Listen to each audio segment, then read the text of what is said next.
svima vam srdačno čestitam što ste još jedne godine ovdje hrabro na trgu i spremni pokazati svoje plesne vještine. Jedan, dva, okreni krug,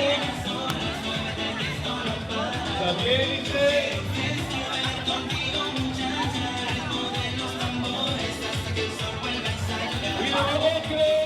Ponosni smo što 7. generacija učenika naših porečkih osnovnih škola demonstrira svoje plesne vještine naučene u našem porečkom preventivnom projektu osnaživanje djece kroz ples, rasplesani razredi.